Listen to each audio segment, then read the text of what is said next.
From the Figure 4 Online Studios in beautiful Bothell, Washington, exclusively at WrestlingObserver.com, you're listening to The Bryan and Vinny Show with your hosts, Bryan Alvarez and Big Vinny V.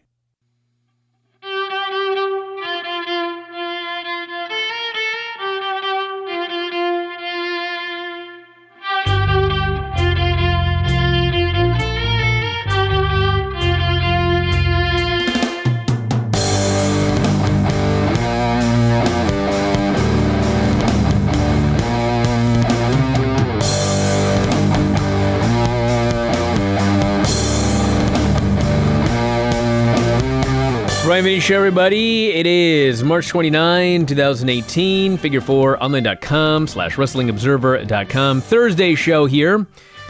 Randy is going to join us, and then we have got NXT and the Thursday night potpourri, which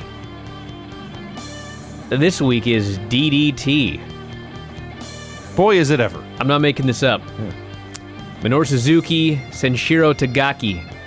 Empty arena match at the Tokyo Dome. An empty dome match. Yeah. I'll get into more of this here in a little while. Fortunately, we got to start off with two things. One is very, very bad. Then I'll try and lighten the mood. Very sorry today to report the death of Matt Cleary. Very, very sad. Mm-hmm. Craig knew Matt a lot better than I did, but yes. I saw Matt a million times. We went to a million shows. And nicest guy. Mm-hmm. He was the nicest guy. And I had forgotten about this until Horseman put something up on Facebook. But the logo for Evergreen Karate and Jiu-Jitsu, he made that. Yeah. Holy smokes. Very talented graphic designer. Had a young son. I believe early teens right now. Yep. Just sucks. It does suck. Fell ill a couple weeks ago. And last I'd heard, actually looked to be making a recovery, and clearly things took a southward turn. So we're all kind of sad. Yep. Yeah.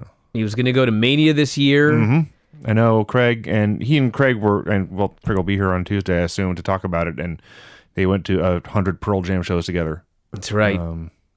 Just a great guy. Just so nice, and it sucks, and there's nothing else really that you can say. Yep, so if you want more, head to Craig's Twitter, Proper Jam, at Proper Jam, I guess is the best way to find it. And he's got some information up there, and I think he's got some WrestleMania stuff that may be available. He was going to go with Matt. Unfortunately, obviously that's not happening right now, but maybe you can hang out with Craig over Mania weekend. There's a lot of stuff going on. This news just occurred, so I don't know what we're going to do. Yeah, but right before we got on I got here, in fact. Yes. And I pulled out my phone to let my wife know I was here, and there's a text from her asking about Matt. Yeah. And I said, uh-oh, and there you go. So, I don't know what we're going to do yet, but we're already considering doing something in memory of Matt. Naming something or doing something. I mean, he was around forever. Yeah. I don't even know when he started. I have to go back and look. I haven't even had a chance to check it out yet, but he'd been around for years and years and years and years and years. And a great guy, so very sad about that. And we'll talk more about it, I guess, on Tuesday. Mm-hmm. And we'll keep you updated on all of our Twitters, and I'm sure on the board as well. So, I'm sure Matt would have liked a lighthearted show. He always does. Matt liked our show, at least this website. I don't know if he liked this show.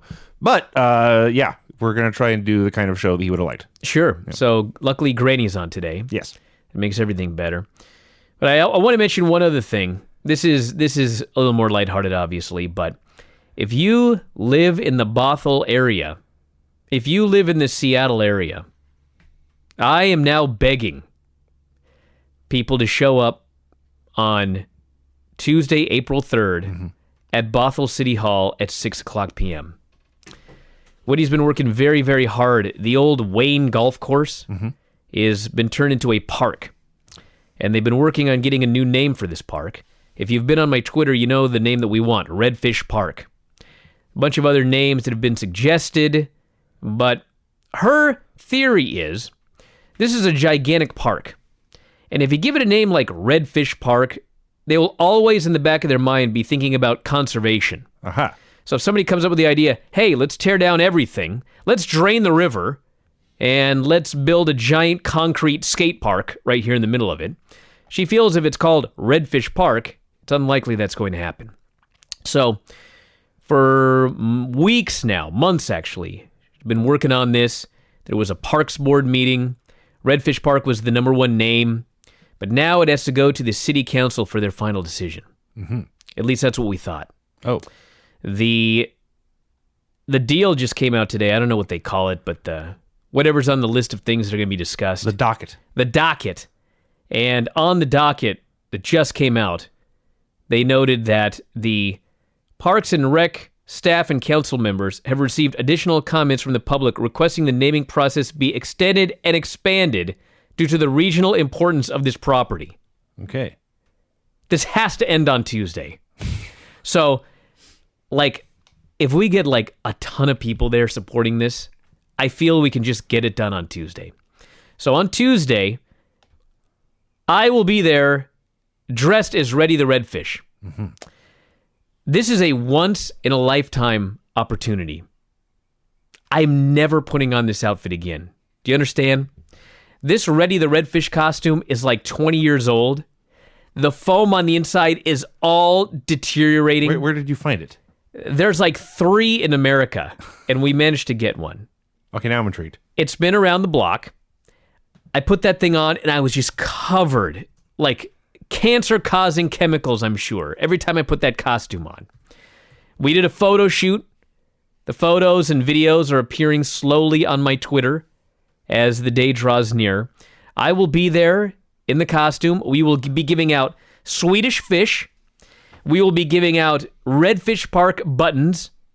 And you could take your photo with Reddy the Redfish.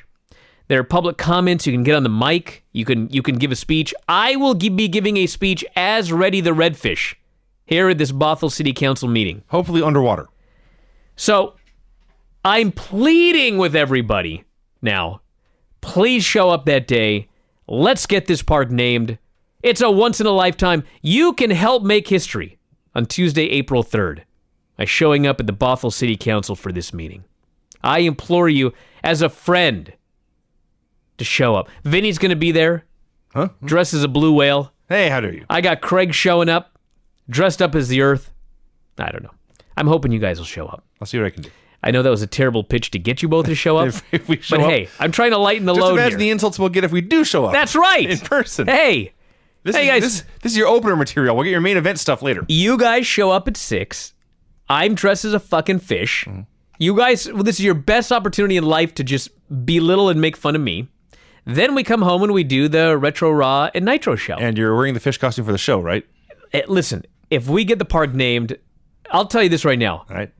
If on Tuesday they name the park Redfish Park and it's over and they go, this is final, I will wear that costume during the show. I see. Do you hear me? I see. Yes. That is my vow to all of you. Okay, well, that's exciting news. And unfortunately, it's now on video, so I can't edit it off the audio version of the show. That's right.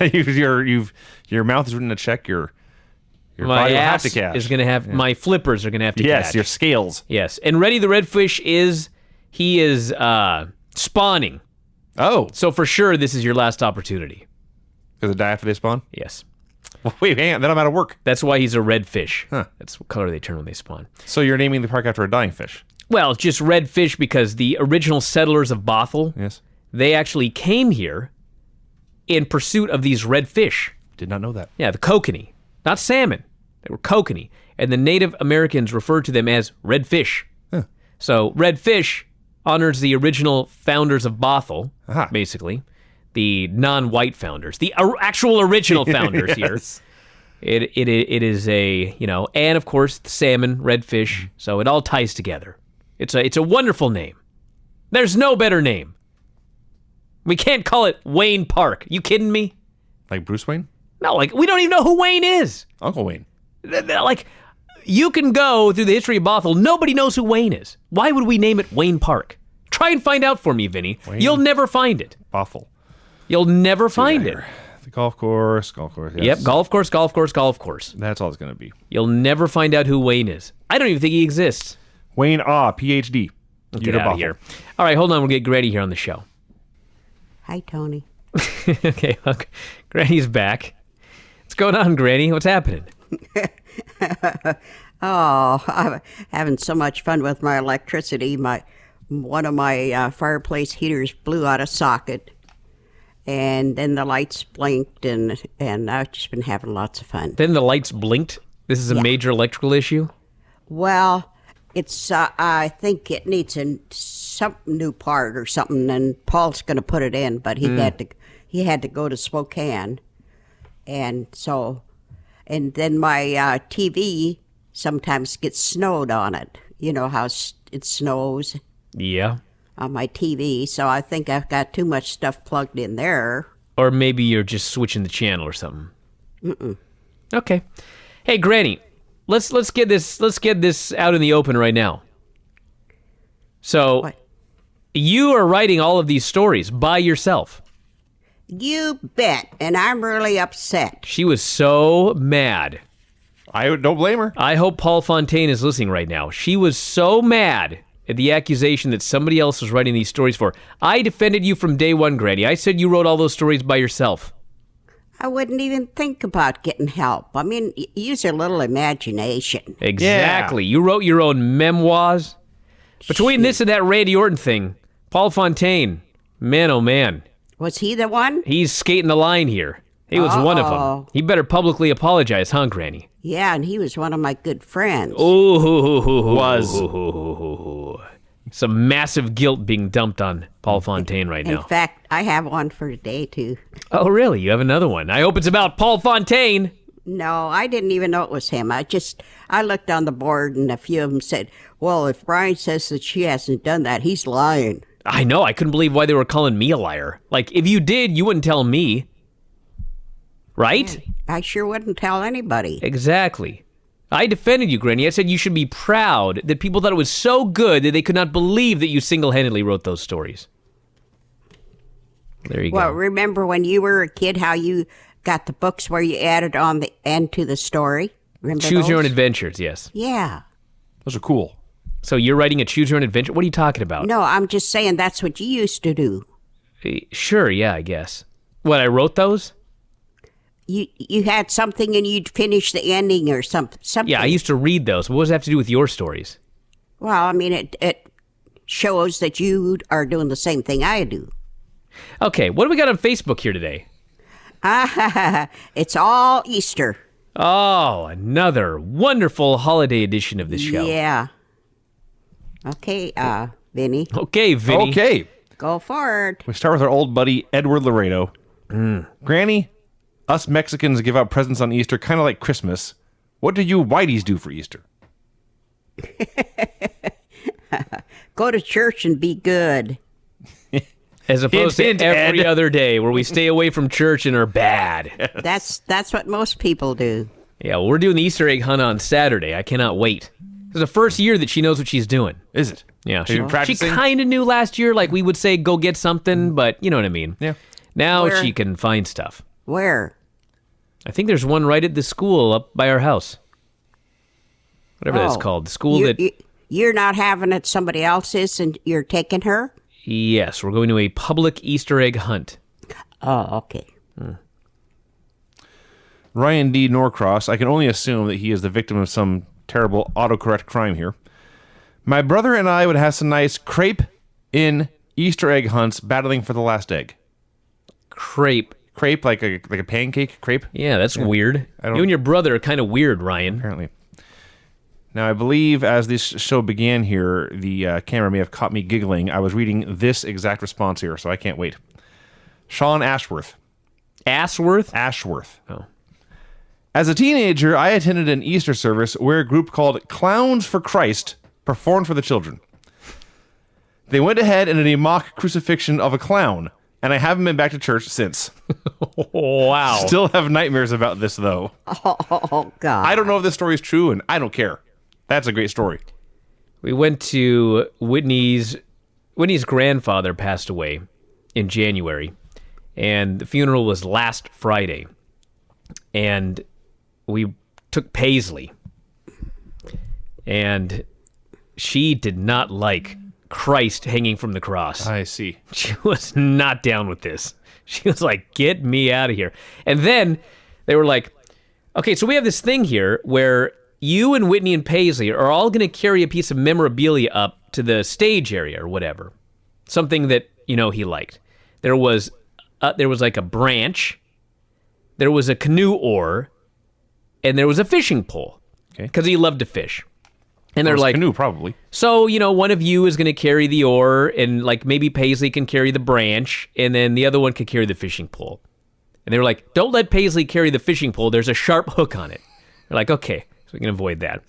So I'm like, this is like a great idea and all, but there's no way she's carrying anything up to the front. She's 2. Like, they're just not going to happen. Mm-hmm. So we show up, and she finds his oar. She has to have this oar. And sure enough, she walked the oar up to the front. So they're like, playing the music. Did she walk it back to her seat? No, the problem was then she wouldn't let go of the oar. That's what I'm saying, yeah. That was the problem. Yeah. We got her to walk it up, and then we had to put it on the thing. Oh, massive meltdown. And away she went. Okay. Kevin Arazo says, I have not celebrated Easter in years. Kevin Arousal? Erazo. Arazo. Oh, Arazo. Arazo? I haven't celebrated Easter in years. I forget what day it is every year. How do you think holidays will stand the test of time? Especially with different cultures, do you think some holidays will fade or change with time? Well, Easter's been around by my count for 2018 years. Seems to be doing fine. As for Christmas, yes. 4th of July, not nearly so old. About what, 250 or so? Let me tell you something. 240? As long as there's such thing as a government, none of these holidays are going anywhere. We will only have more holidays. That's right. This one's a long. Chris Delgado. Every year there's a big Easter egg hunt at Goose Lake for the whole city. Out of the thousands of dyed eggs, there are 2 that are painted gold. The kids who find them win a brand new bike. Oh. My cousin found one of the golden eggs hidden in a tree and had first pick of the 2 bikes. He picked the girl's bike. It was purple and pink with handlebar tassels. In his defense, it was the late 80s, early 90s, and hypercolor was all the rage. He was interviewed by the local media and had his picture in the paper. We are in our mid-30s now, and we also give him a hard time about it, and my aunt still has the newspaper. Oh, that's terrible. Nothing wrong with wanting a pink and purple bike. It was your free bike, Chris. Yeah. You didn't win it. You didn't find the golden egg. You're jealous. You're the goose. He is a winner, and you, by definition, are a loser. Mike Flynn. I just want to wish Granny and everyone else a happy Easter / Passover / Major League Baseball opening day. If Sister Jean can reach the Final Four at 98 years old, then Granny can continue to lead the Empire for decades to come. There's a nun, you see, Brian. She likes a basketball team. I got it. Yeah. Matthew James Sullivan. My grandmother and grandfather used to give me Peeps every year for Easter. Needless to say, I did not look forward to the holiday. Peeps are terrible candy. Oh, it's just sugar. Dude, I like sugar as much as anyone. More than anyone. I don't like Peeps. What are they putting the Peeps to make it not just spun sugar? I'm sure it's sugar that tastes gross. Huh. I never had a Peep. Well, then you have no business judging this. I broke Tony with that one. Jason Ferguson. My cousins once tied me to a cross and told me that if I escaped... Excuse me? That's what it says. I'm just reading what it said. Don't get mad at me. Jason Ferguson. My cousins once tied me to a cross and told me that if I escaped, I would become a Power Ranger. I was 6. Happy Easter. Well, did he escape, or is he typing this from a cross? He's typing it from a Zord. He's a Power Ranger. What a geek. Jordan Elliott. Dude. When I was 16, I requested to make a dish for the big family meal. I roasted a rabbit and served it with dyed eggs and carrots at the kids' table. Was effectively ostracized for years from family holidays after that. Good times. How was the rabbit? That's my question. How did the rabbit turn out? Probably sucked. Yeah, maybe it's not that you made a rabbit. Maybe you just made a rabbit. You ever seen poorly. a rabbit? I mean, they're not very meaty. Well, people have been eating for hundreds of years. Yeah, when there was nothing else to eat. The Native Americans didn't celebrate, hey, let's have a rabbit today. I didn't like him. Excuse me? Granny used to eat rabbits. I don't like rabbit. Oh. Zach Parker. One year, my grandparents decided to dye real eggs. Well, after all, we all hunted, someone miscounted the number of eggs found. 2 months later, they found one when their house smelled like a rotten egg. That's happened to everyone at some point, hasn't it? I guess. I don't hide real eggs. We once found I hide gimmick eggs. We found an Easter egg under our deck, and we spent a long time trying to remember the last time we actually had an egg hunt at our house. It had been down there for a long time. Let's do 2 more. Shane McClure. The Easter Bunny would bring me a bag of mixed jelly beans each year. I would eat all of them except for the black jelly beans.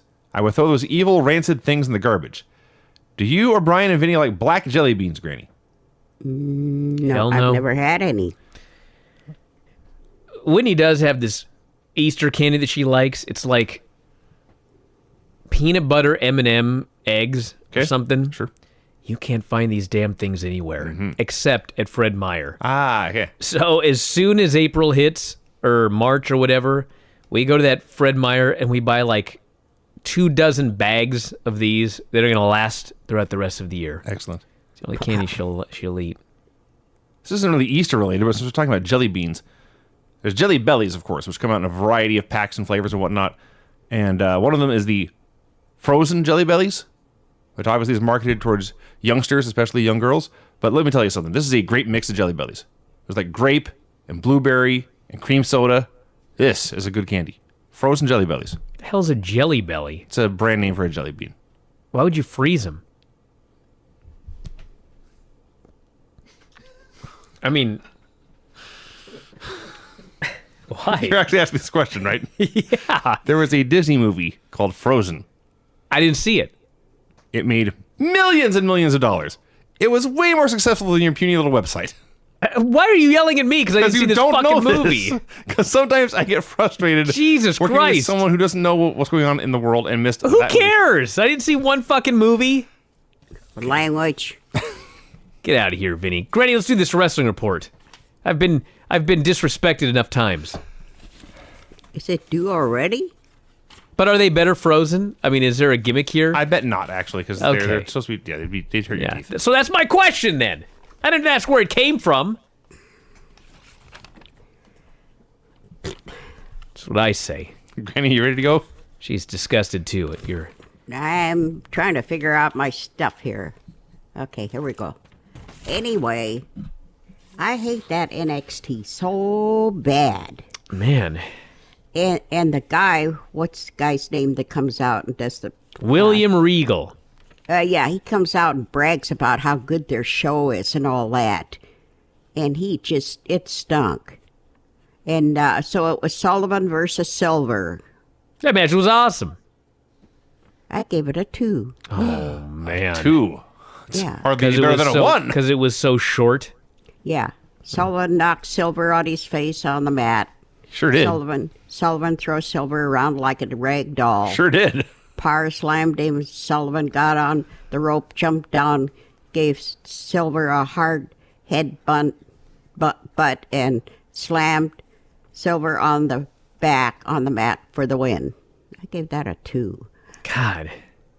And then they kept saying Dakota somewhere or other was going to, that she was going to come out. And they showed her coming out and everything, and then they just switched to something else and never got back to her. So Can you imagine? I never got to see her. We didn't either. It's very disrespectful for Dakota Kai. That's stupid. You tell him, Okay. Granny. So then 205 was Nice versus Andrews. And Nice stands there counting his muscles as usual. And He's counting his muscles? yeah, he stands there and counts his... How has nobody done this gimmick? It's like the greatest gimmick ever. He stands there and 1, counts 1, 2, 3, 4. 2. Yeah. So I'm going to anyway, steal this. so Nice got You Andrews... teach your daughter. Sorry, Granny. I was very rude. God, Vinny. Do I have to start over? No, please. Okay.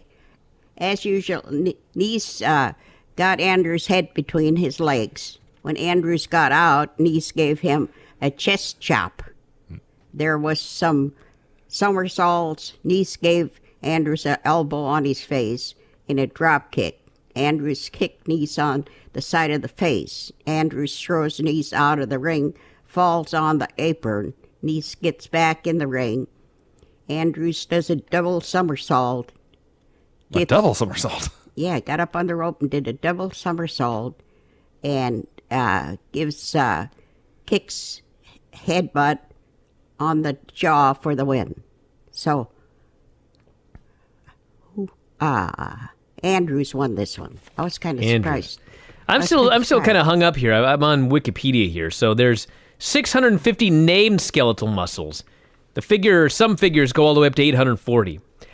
This is like, how has nobody done this? This is the greatest heel thing ever.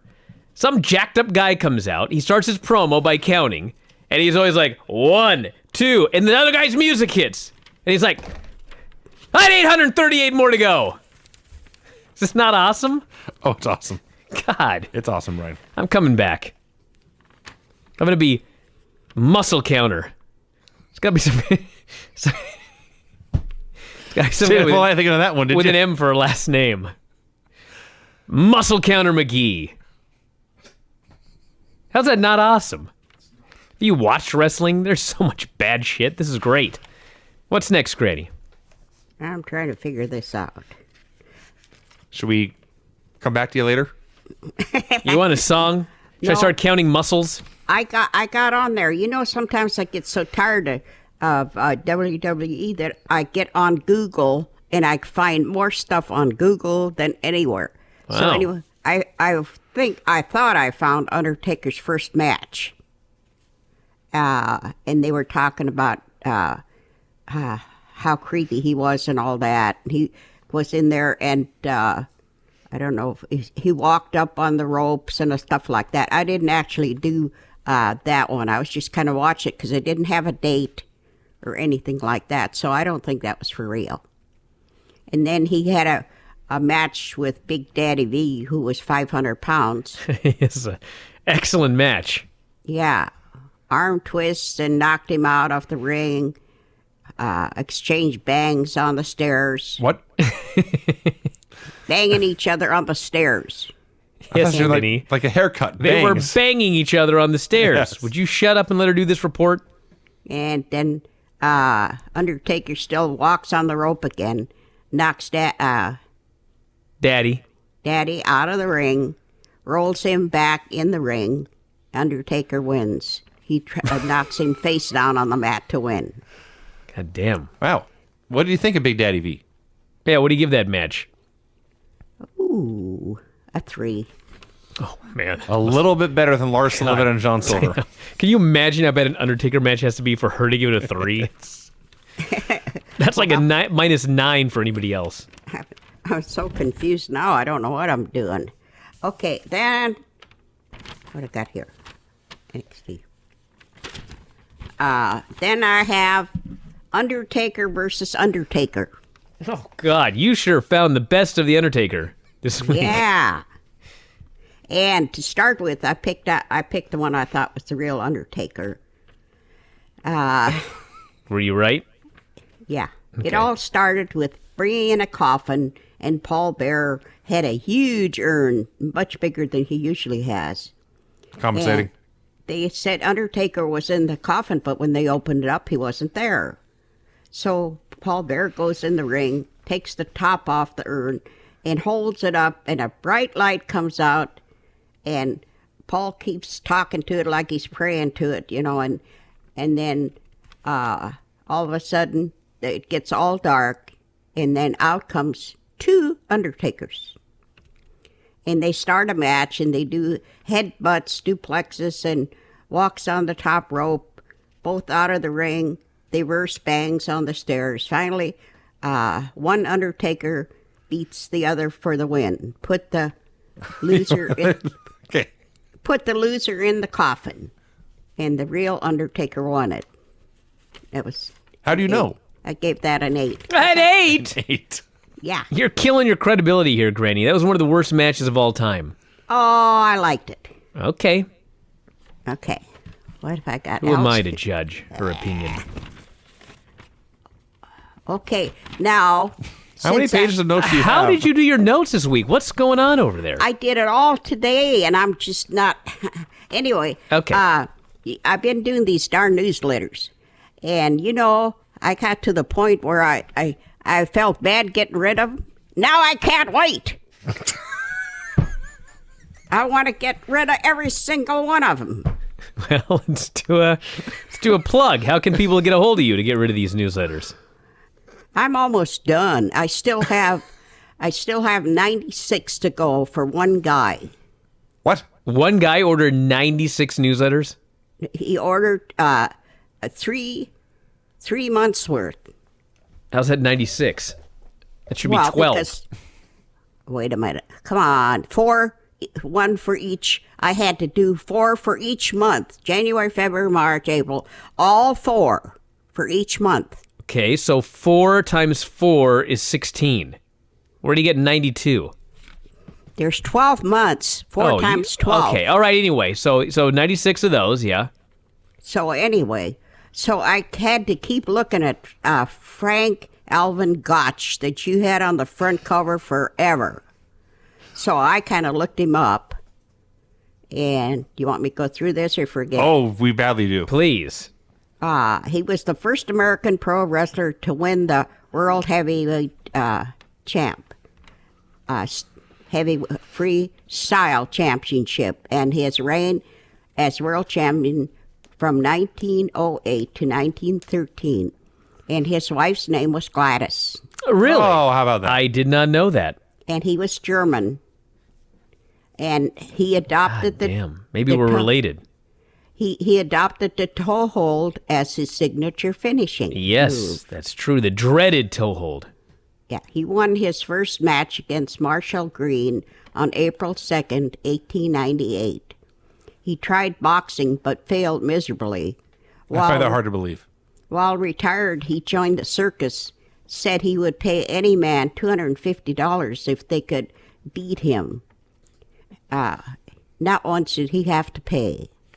He got tired of moving back, so he moved back to Humboldt, Iowa, where he died at his home in 1917.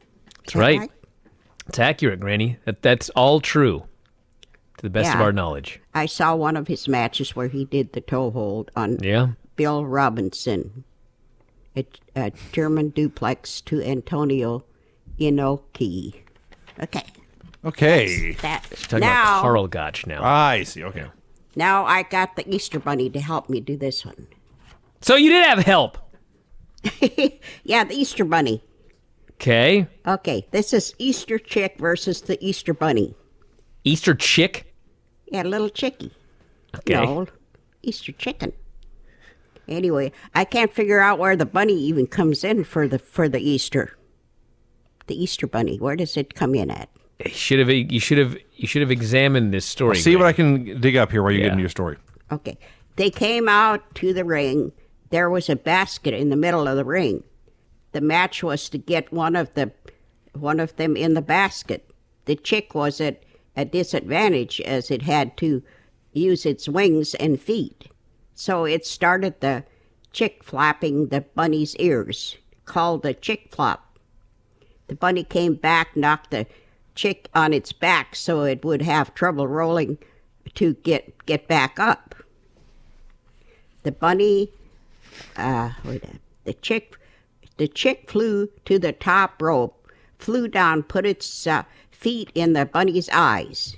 The bunny couldn't see. Seems illegal. Couldn't see, so it fell out of the ring. The chick just looked at the basket that had colored eggs and candy in it.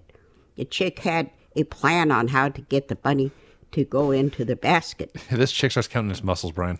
It got someone to bring some baby carrots to put in the basket.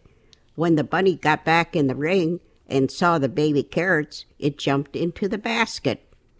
What an idiot baby face. Called the carrot bunny hip hop. That's it. That's it. That's it. Granny tells the entire story, and then at the end of the story, she tells us the name of the bunny. Excellent, Granny. So the Easter Bunny, Granny, originating among German Lutherans. Oh, wow. The Easter Hare originally played the role of a judge, evaluating whether children were good or disobedient in behavior at the start of the season of Eastertide. So there you go. It's those damn Germans. Okay. Every time. All right, Granny, anything else? Nope. All right, well, I guess we'll find out what we're doing this weekend for Easter, if anything. I like Lynn and Don are in Kashmir. Cool. If I was by myself, that'd be the first time in my 88 years that I was alone on Easter. Well, with that guilt out of the way, I'll let the rest of the family know. It doesn't matter to me. All right. Clearly. Yeah. Not a big But deal. I would like to get a little basket for Paisley, though. Okay, well, I'll make sure we figure something out. Okay. All right, don't forget Tuesday. Come see Reddy the Redfish. Tell your mom I'll be waiting at 5:30. All right, I'll let her know. Okay. All right. Bye. Adios. Well, there you go. Granny already reviewed NXT for us. I don't know why we bother. Her description of Lars Sullivan and Jason Silver was actually spot on. Her grade was not. No. But as far as what happened in the match, she got everything. No, her grade was terrible. Yeah. Let's get going here. NXT, March 28th, 2018. Earlier today, Tommaso Ciampa arrived at the building and was booed. He confronted William Regal. And not only did Johnny Gargano attack him at the building last week, but now he's also attacked Tommaso at his physical therapist, and then was outside his house at 3 a.m. Sounds like an issue for the police. Tommaso went to William Regal, wanted him to do something about it. Regal offered Tommaso an unsanctioned match against Johnny Gargano at TakeOver. Now, if Johnny wins, he gets his job back. If Tommaso wins, then Johnny, who was already fired, would then also be banned. I don't get it. You know, I have been critical of this storyline, and I remain so. I mean, first off, Tommaso, well, I mean, the guy's been banished from NXT. I guess Gargano could go to his house. He should call the cops. Yeah. Instead, he's crying to William Regal. But yeah, they actually use the term here. Regal said it's going to be an unsanctioned match. Gargano wins, he can return. If he loses, he's banished from NXT forever. And Tommaso Ciampa actually said, and I quote, "For real this time?" This is not good. That killed me. It's pro wrestling. It doesn't matter. It's not the end of the world, but, I mean, come on. The guy lost a loser leaves town match. Get the hell out of town. Like, you know what I mean? Mm-hmm. And you know, this isn't even their fault. I felt bad for them because of this. This is the exact same stipulation they announced for the Daniel Bryan, Shane McMahon versus Kevin Owens, Sami Zayn the night before on SmackDown. Even though they've been planning this since the last TakeOver, the way that the storyline has gone, they had to wait until tonight to announce it. They got scooped by the other show. They did. Now it looks like they're just copying everything that SmackDown did. That's sad. One thing I did like about this is it was hard to hear at times because they weren't wearing lapel mics and they were outside. Mm-hmm. Because the idea was it's supposed to be real. Yeah. They're not supposed to be mic'd up. Mm-hmm. They ran into each other as Tommaso was entering the building, and this is what happened. I liked it. So William Regal comes down to the ring. He announces that due to the expanding reach of the promotion, at TakeOver, NXT will be crowning the first NXT North American champion.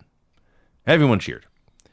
Talked about the UK title and all the men who've competed for that belt, and said the people fighting for this North American title are going to be just as impressive. So yes, apparently NXT is going to have 3 titles now. 3 singles titles. So he began to talk more on who should make his debut, but EC3.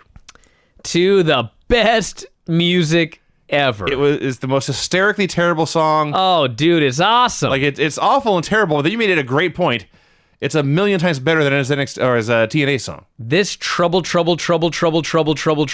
dead. It's horrific. That was a horrific song. And I'm pretty sure he knew it because he made sure to point out how awesome his new song was. Yes.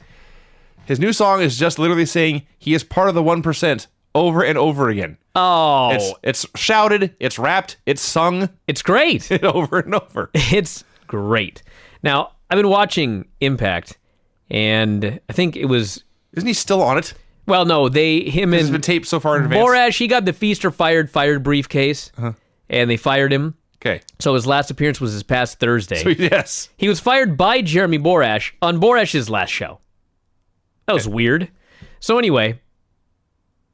Now they're both here. he was just totally fucking around for the last month or so of his run. Okay. I mean, he ain't taking anything seriously.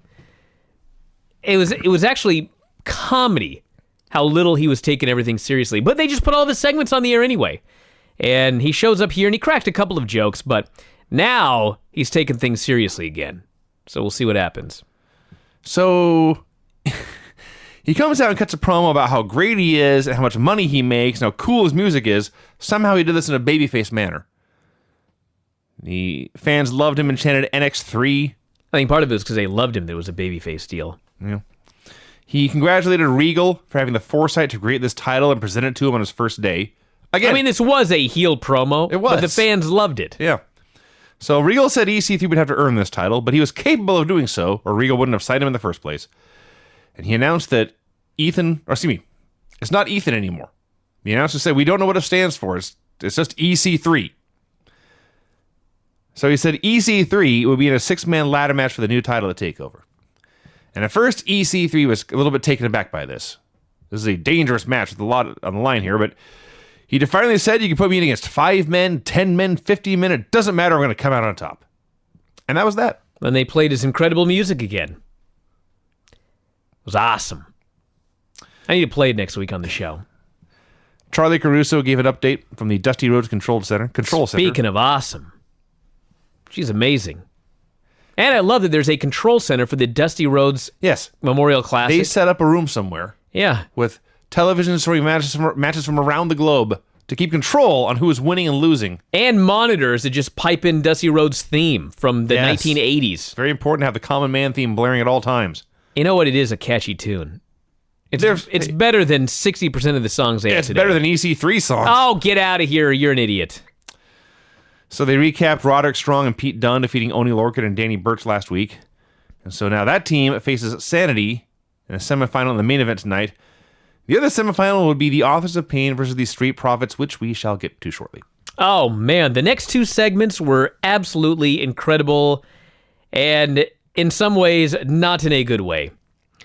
They're interviewing TM61 and they're cutting the most generic promo about how, man, we try so hard, but something always goes wrong. We just need to redouble our efforts. We need to train harder. In the background, you see inside the training room, there is Shayna screaming at Sarah Del Rey. And then up walks Ember Moon, and the cameraman all of a sudden goes, hold on a second, we got something happening. Yeah. He leaves these two guys.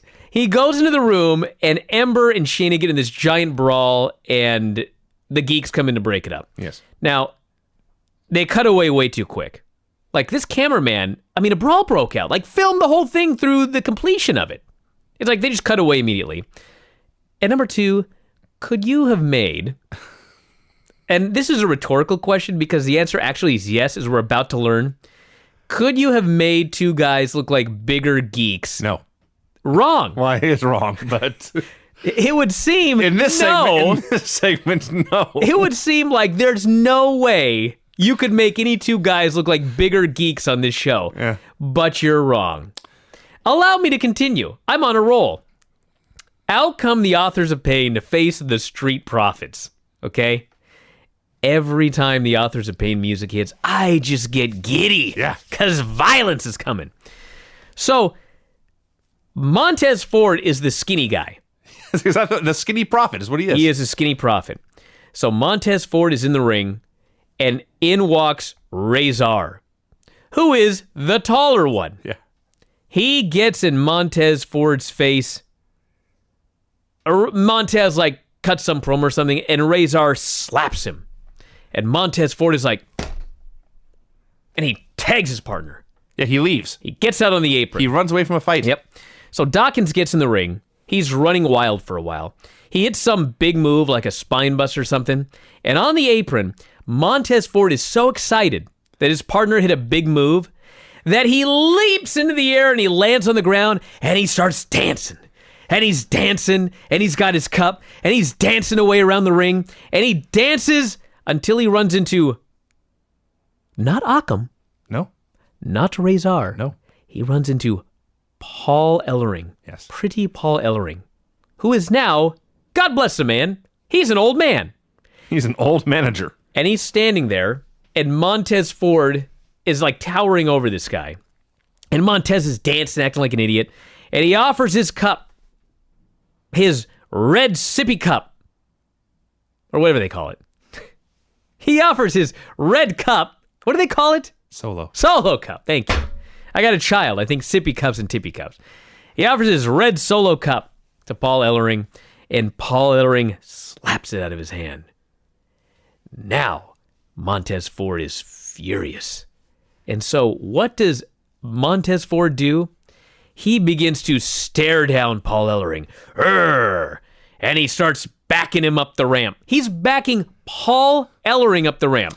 Yeah. So therefore, in the ring, his partner is left all by himself. Yeah. He gets double teamed and pinned. So as big a geek as they turned TM61 into, geeks, plural, what I got out of this is Montez Ford is a coward, a bully, and a fucking idiot. Oh, that'd be a buffer truth. And they were knocked out of the Dusty Rhodes Classic in the fucking semifinals. Yes. And now the Authors of Pain go on. Do you know the worst part of all this? There cannot possibly be anything worse. A week or two ago, whatever it was. Oh, yes. When Montez Ford pinned Otis Dozovich, I said, hey, at least they're doing something new with somebody new. And here's our payoff. They jobbed out heavy machinery to set up this. NXT, fuck you. Fuck you. This was two mind-blowing segments. This is so stupid. And you know what? They're mind-blowing because it is NXT. I expect this shit on Raw. I expect this shit on SmackDown. They don't normally do this shit on NXT. But now we got those two segments, and we got a loser leaves town match where the guy just came back, and now he's getting another chance. This is not a very good NXT show. Well, it got better immediately afterwards. Back to the control center, where Charlie throws it to Kathy Kelly and her dreadful makeup. Oh, God. You need to start watching Raw, dude. I heard Ronda was not. Oh, my God, what they're doing to these women. In a women's evolution where it's supposed to be like, you're like men now. Yeah. But we're going to doll you up ridiculously. So Kathy demanded to know from William Regal who else is going to be in the North American title ladder match. Regal wastes no time in announcing Adam Cole. So there's two names. And before he can say anything else, Velveteen Dream interrupts. Yeah. Velveteen and Regal were very funny together, as you'd expect. And Velveteen says, I should be in that match. And Regal agrees and put him in. So there's three names now. Yeah. EC3, Adam Cole, and the Velveteen Dream. I don't want to nitpick here, but like, we're on a roll with this show. So we're supposed to believe that William Regal, last week, by the way, he announced he had a big announcement on this show. He's had 7 days. We're supposed to believe that he came out at the beginning of the show, announced there was going to be a ladder match for the North American title, and then tried to get some competitors? Well, Because this whole show was her following him around as he talked to various people and added them to the match, right? it's possible that he made the announcement in private to the roster before he made it to the public. because Velveteen shows up and he adds him to the match. He's coming out of the office after talking to people, adding him to the match. There was That's a lot the of storyline. wacky coincidences and convenient timing here. That's true. Lars Sullivan versus John Silver. Turn the show around. Now, in Silver or Silver Man? Or we're Long not sure. John Silver? On Pro Fight DB, it said John Silver. They changed his name, I think, about 6 times in this match. It doesn't matter.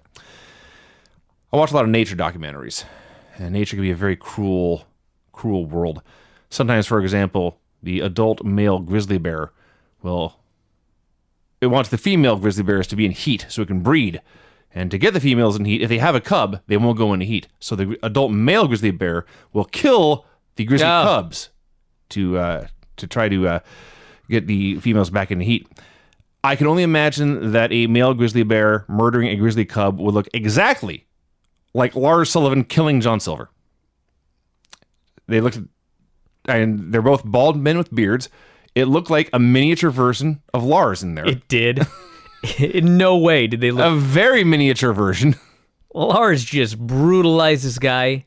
He hit my favorite Goldberg move, the press slam into a power slam, diving headbutt, the freak accident. Yep. Between his look, his music, his finish, the name of his finish, Lars Sullivan is the perfect professional wrestler. He really is. He's absolutely, I wrote delightful. That's a good word. Yes. You cannot make Lars Sullivan a better version of Lars Sullivan. No, he's perfect. Yeah. No, actually, you could. Stop talking. Well, we're to this segment right now. So Kathy interviews Regal again. And at this point, all I could think was, Kathy, leave the poor dude alone. He's got a job to do. So he is about to announce the 4th participant in the ladder match when Lars arrives. And Regal congratulates him on his win, offers him a spot in the ladder match. Now, you are correct. Lars Sullivan, unless referring to an opponent by name, he should only use one-syllable words. Ideally less. He should merely grunt and growl.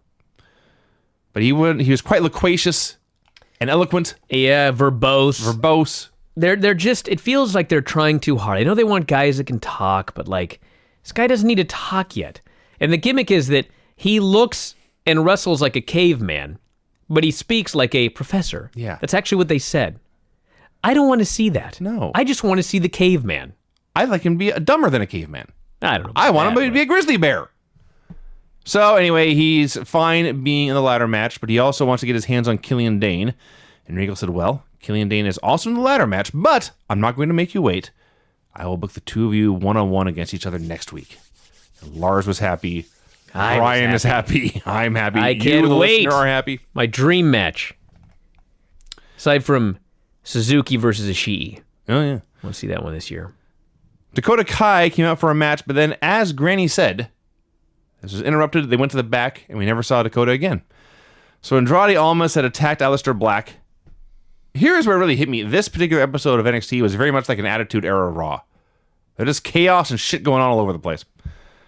So they're having this fight. I shouldn't call it a fight. I don't think Aleister got any offense. It was almost beating him up for 6 minutes. There's just randomly a cooler full of ice water in the parking lot. Yeah, he put his head in water. Yeah. Like he gave him a swirly, but there was no toilet. Gave him a swirly. And they brawl, and they go to the ring, and Almas smashes him in the back with a chair, and that's it.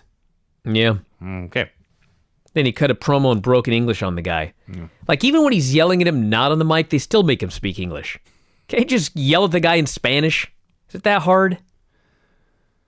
And by the way, somebody on the board last week said, Bryan, you're missing the point of why Andrade had to speak English.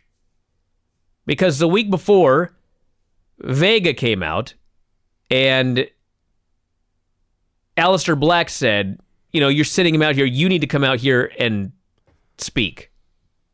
Or something like this. All right. The issue wasn't that he didn't talk the week before. The issue was he didn't show up, and he sent a 5-foot woman in his place. He can still show up the next week and cut his promo in Spanish. He doesn't need to speak English. You don't need to do this. I didn't miss the point. You kidding me? Main event is the other semifinal in the tag team tournament. Roderick Strong and Pete Dunne versus Sanity. This match was really weird. Started out very boring, ended up really good. It did? Yeah, I thought it was pretty good at the end. It was very boring. I agree with that part.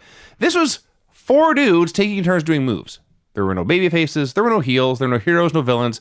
There were no comebacks. There were no cutoffs. There were no momentum switches. They just did stuff. Well, they're all baby faces. They are? Yeah. Well, first of all, that's news to me. Second of all, it made for a boring match. How is Sanity not baby faces? Roderick Strong's absolutely Roderick baby Strong face. is. Pete Dunne's a heel the crowd likes. He's teaming with a babyface. Sure, so they're baby faces. What is Sanity? When have they been a babyface? They're I feel like they've always been baby they're faces. anarchists. Or for a while. I don't know. It's hard to tell, and that's part of the problem. So they did some stuff, and Strong and Dunne hit some double teams and won. Wow, hell of a review. Well, that's what happened. Crowd got into it a lot there at the end. They weren't into it a lot at the beginning, but crowd was hot. Awesome German when Wolf made this comeback. Just the best German ever. By the German, they noted. Big Death Valley driver. And then Young and Roddy ended up in the ring together for a while. Pete Dunne hit the Xplex for the pin. Pretty good match, I wrote. Not great. You liked it more than I did. Look, they've been feuding with the Authors of Pain, who are heels. They are? They've been feuding with Bobby Fish and Kyle O'Reilly, who are heels. They are heels. They're the only true heels. Yes. Left me confused. So it's Strong and Dunne versus the Authors of Pain in the finals next week. And the winners get a title shot at TakeOver. Kathy still won't leave poor William Regal alone. It's actually hilarious because she just follows him everywhere, and he's always delighted to see her. He was so patient with her. He was so much more patient than I would have been. That's her job, though. I guess so. And so he said, I am now going... She knocks on his office door, and he pokes his head out and says, yes, I was hoping you'd be here. I am now going to present the last competitor in the ladder match. And he steps back into the door, and the door opens again, and who should step out but Ricochet? Everyone cheers and goes crazy. He just says he'll see her at TakeOver and walks away. Crowd chants Ricochet. Now you're going to kill it forever for everybody. And that was that. That was a great ending of the show. It was a great ending of the show. Yeah. That should be The a show fun wasn't match. terrible, but there was some really funny and horrible stuff in it. Yes. I couldn't say it was a bad show at all. Well, All right, so we watched Minoru Suzuki, Sanshiro Takagi from DDT, June 1, 2017, Tokyo Dome Empty Arena match. Now, this was recommended on the board. I don't know why I keep going to this thread. This has nothing to do with the match itself. Like, the match was very entertaining. It's Minoru Suzuki. But did anybody on the board bother to tell us before we started watching that it's not the entire match? They go, hey, it's up for free on YouTube. So we watched 26 minutes of this match, and then it just ends. and there's no finish. And I'm like, that's not the end. I scour the internet and find out that they gave away the first 26 minutes, but if you want to see the final 10 minutes, you have to sign up for DDTworld.com. It's a tease. Yeah. So we are going to watch the first part of this or review the first part, and then our show is going to go off the air just like their show did. That's right. And if you want more, you have to sign up for DDT World. To get our review. Yes. Yeah. Someone will believe me. Don't sign up to DDT World expecting our review. It won't be on there. So, Minoru Suzuki's walking down the street to have a match. It's just what it sounds like. They cut inside the Tokyo Dome, a huge, spacious cavern. There's a baseball diamond set up. There's about 50 photographers, one referee, and no other human life. Out comes Takagi, who I'm not familiar with and have never seen before. But he comes out, he fires up the non-existent fans, he does a lap around the bases and celebrates a home plate. And then Suzuki's music plays. He emerges from the dugout. They do full introductions. They play his music. Yeah. He's doing his entire entrance. Mm-hmm. He's got the Never Open Weight title. He literally gets into an invisible ring. Yes. He steps over the middle rope and gets inside his invisible ring and does his entire intro. This is a key point. There's not a wrestling ring in the middle of the baseball diamond. It's just a baseball field. So out comes Aja Kong to sing the national anthem. As she is singing, the wrestlers are getting antsy. They get into a shoving match, but she steps in to separate them because it's her song and she's going to finish it. I love that. This is why I love pro wrestling. No other sport could do something so preposterous as this. You don't say. But man, they got away with it. Aja's doing her singing, and they're jaw-jacking at each other, and she keeps getting in between them, and they try and she gets back in between them again, and they respect her. Oh, sure. It's Aja Kong. Yes. So they wait until she's done, and it's an empty arena match. The only people in the building are like some production people. There's some cameramen, there's boom mic operators, whatever. That kind of thing, yes. So she finishes the song, and it's deadly silent. And then off camera, you hear there's like 5 guys clapping, and Minoru Suzuki just turns around as if to say, "Who the fuck is clapping? You stop that right now." And to appreciate the full comedy, you have to realize it's a dome. It's an enormous stadium. Yes. 5 people clapping. So the bell rings. They fire up the invisible fans. And there's only 2 things you can do in a baseball stadium. You can brawl, and you can do submission holds. You can't run the ropes. You certainly can't take many bumps. So that's what they did for like 10 minutes. They have a hilariously bad brawl early. Yeah. It's so bad.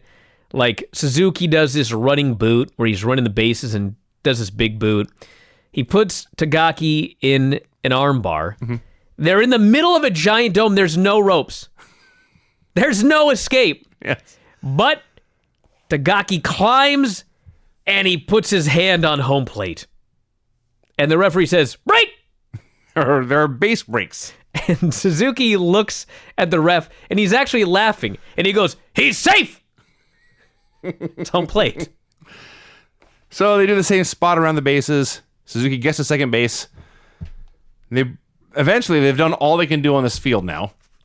So one of them grabs a headlock. They go up into the stands, where there is randomly a masked wrestler plugging his website. Super Sasadango machine. He's got look that up. He's got a PowerPoint presentation. Aha. Yes. And Suzuki's very annoyed at him. Yes. As most people annoy Suzuki. And he chastises this man, slaps his head, threatens to unmask him. But before anything can come of it, Takagi makes a save with a fire extinguisher. That's right. So they go up into the hallways and the concourses and the stairs. And suddenly there's just a fat guy in yellow there. Goda Ihashi. Mm-hmm. He is a very, very round, fat comedy guy. And yeah, I agree. Suzuki is he's just pounding. They're brawling right there in the stairwell. And Suzuki, his back is to Goda. Yeah. And so Goda starts slapping him and chopping him. Takagi, meanwhile, is still hitting him from the front. Yes. Suzuki is not selling any of this. And so finally Suzuki turns around and he sees Goda Ihashi here.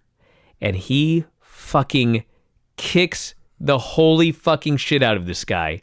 The loudest kick you've ever seen. Like, Goda's back is to the camera, and you just see Suzuki look at him with that face, and then you see his foot come up, and you just hear, and Goda falls down, and he bumps all the way down the stairs, which is a very impressive bump for such a fat guy. But he is well padded. He is. Bumps, and he rolls all the way down the stairs. Minoru Suzuki can make anything great. Yes. Like this, there was some wackiness here, but the joke was already starting to wear thin by this point. But when he's getting hit front and back by these two guys, and he's no-selling all of it, and his slow burn and sneer at the fat guy, and then kicking him in the head and down the stairs was awesome. So they keep rolling up and up and up. Eventually, now they're in the third deck. They're in the third deck, brawling right by the edge. They tease throwing it over the railing. Yep. To certain doom. Yep. And the announcers, by the way, are laughing at this. Yes. I'm like, this is not fucking funny. And like, I know no one died, but I'm afraid that they will die this time. I think one guy at one point did swing his leg over the rail. Yeah. And they went more farther with this than they needed to. So there's a lady up there. I believe she was selling waters or something. Yeah. Something. But this went over my head, this part. So Minoru pissed her off, so she booted him in the face. Then she booted Takagi in the face. And then suddenly they were back on the concourse, and the fat guy was talking Minoru again and getting his ass kicked again.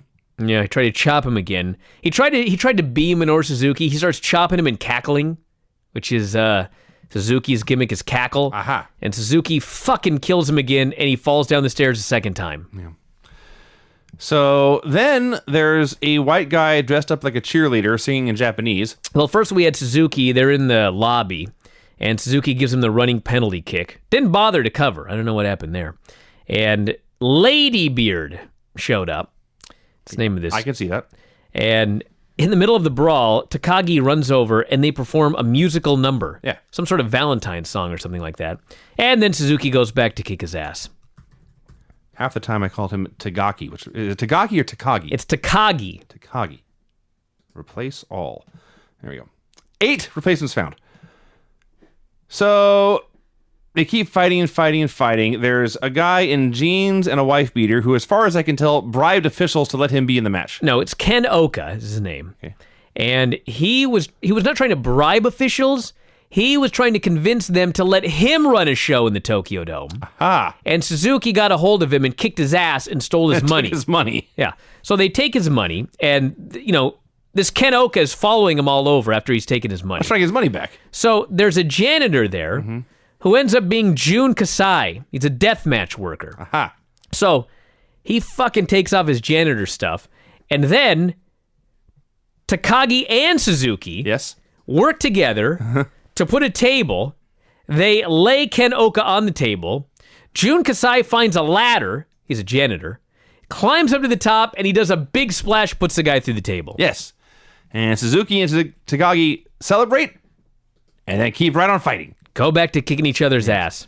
So they keep cutting back and forth from the fight to the fat guy who I thought was just sulking in the stairwell. He was sleeping. Supposed to be asleep. Yeah. I thought he was just pouting because he got his ass kicked twice. His eyes were closed and he was snoring. I see. He was dreaming of pouting. So, But the best part of this is he's sleeping on the stairs, and Suzuki and Takagi are brawling further up the stairwell, but you can't see him. you can hear him. You can see him, or you can hear him.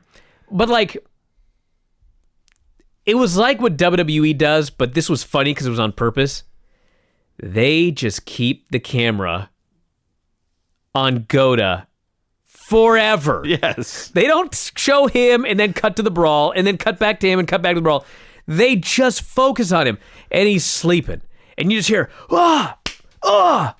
forever. Yes. Before they finally come around the corner and Suzuki knocks him down the stairs again. For a third time. They go down this hallway where a random Muay Thai fighter is sparring. Yes. And Neither man wants anything to do with this they're guy. both terrified of the Muay Thai fighter until finally Suzuki realizes, wait a minute. I am Minoru Suzuki. I cannot back down from any man, regardless of his discipline. So he squares off with the guy, and they are about to fight. But at the last second, Takagi tries to run past them down the hallway, and the Muay Thai fighter blocks him and literally kicks his ass. But this gives Suzuki a chance to run behind him, pass him down the hallway. He tiptoes. He tiptoes down the sneaks hallway. past him. He turns around and giggles. I outsmarted them both. Have we mentioned how great Minoru Suzuki is? You don't need to. He's in the Hall of Awesome. He sure what is. more do you need? He sure has his is. own fucking wing. Yeah. So they keep brawling, and now the one run-in guy I recognized was Danshuku Dino and his crew, all sorts of homoerotic hijinks going on. And then the video just... Basically, they try to hump the guy, Pretty much, yeah. and then it ended. Now, So turning to part 2 to see if they humped him or not. I was very upset because we missed a lot of great stuff, including Tenru making a cameo. I hate to spoil it, everybody, but we're trying to review the whole thing. Suzuki wins the match. He finally hits the gotch pile driver. He had tried it earlier, couldn't get it. Then the kickboxer showed up. He finally hits it, I believe, on home plate, gets the pin. And then afterwards, Takagi announces that he is going to retire. Oh. This is his final match. And so they decide to do a 10-bell salute for his career. And they stand there and they begin to ring the bell. And at 7, Takagi reveals it is a swerve. He gives Minoru Suzuki a stone-cold stunner. Aha! Leaves him laying. And they set up a future match on an uninhabited island. Excellent. So maybe that will be next. I loved it. That sounds You know who's awesome? Minoru Suzuki. He sure is. He's the fucking best. He really is. He can make anything awesome. Yeah, he was 47 years old during this match. Yeah. He's better than ever. And think about the battles this guy, all the way since Pancras. I was looking it up. He fought the Shamrock. He fought Boss Rutan. Yeah, he's the best. So yeah, check it out, everybody. The first 26 minutes is on YouTube. And then you can subscribe to DDT World to get the rest. And that's the show, everybody. We're going to wrap it up here for today. Back on Tuesday with more. Once again, if you're tuning in late, I don't know how on a podcast, listen to the first part of the show again, and hopefully I'll see a bunch of you at City Hall on Tuesday. Take some photos. Have some laughs. Sure. Have a good time. And that is it. We will talk to you again after a while. Adios.